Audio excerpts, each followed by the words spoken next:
मैं गाड़ी से निकल जाती हूँ।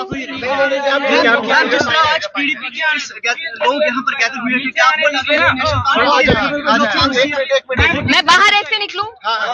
चलिए बोलिए। जो नेशनल कॉन्फ्रेंस की पॉलिसियां हैं उनको देखकर अब लोग वापस पीडीपी की तरफ आ रहे हैं और आज इसी वजह से लोग।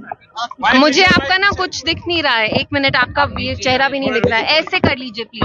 हाँ हाँ बोलिए। आज जिस तरह लोगों की काफी तादाद फिर से एक बार इस जलसे में मौजूद थी, आप लोग नेशनल कॉन्फ्रेंस की जो पॉलिसी है उनको देखते हुए फिर एक बार लोग पीडीपी की तरफ वापस आ रहे हैं। देखिए, बहुत अफसोस की बात है कि जिस वजह से जम्मू कश्मीर की आवाम ने एनसी को इतनी भारी अक्सरियत से लाया, they have been a complete failure.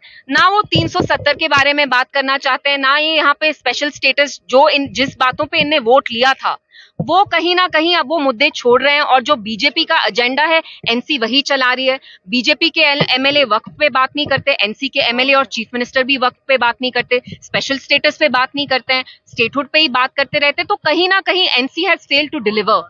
और जो बाकी भी बिल्स थे, जैसे हमारे एमएलए हैं वहीद साहब, उनने डेली वेजर्स पे बिल लाया, वो भी एनसी ने इंट्रोड्यूस होने नहीं दिया। उनने लैंड बिल लाया, वो भी इंट्रोड्यूस नहीं होने दिया। रिजर्वेशन ऑफ रैशनलाइजेशन पे भी इनने बिल्कुल चुप्पी साधी है। तो we are seeing how NC has failed to deliver in its first 6 month.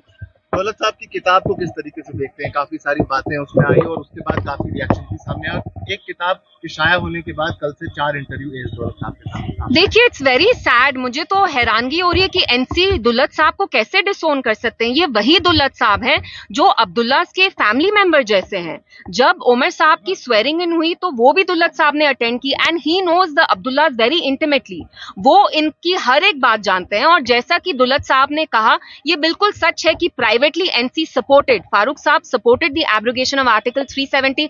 Publicly हमने देखा उनने कैसा अलग स्टेटमेंट दिया। बट एनसी की हमेशा ये पॉलिसी रही है, ड्यूअल पॉलिसी की, दिल्ली में एक चीज, कश्मीर में दूसरी चीज। So we known this and this is why probably Farooq sahab did not go to parliament, क्योंकि उनको पता था अगर वो पार्लियामेंट जाएंगे तो 370 के बारे में बात करनी पड़ेगी। कंप्लीटली डिसओन्ड द स्टेटमेंट जो भी किताब में लिखा गया है नेशनल कॉन्फ्रेंस से, completely डिसओन्ड।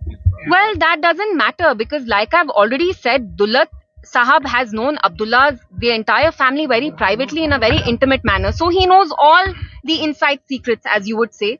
So it's very sad how he's being disowned, and like I said, what he has said is absolutely true.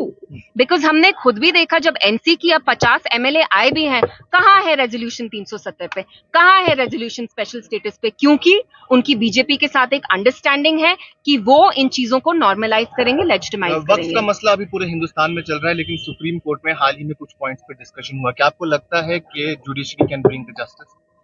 Well, judiciary is our only recourse, and I think as, you know, Muslims, we should also peacefully protest against the Waqf bill. I feel like we're living in an India जहाँ कहीं भी आपको plate पे आके आपके कोई हुकूक नहीं देगा।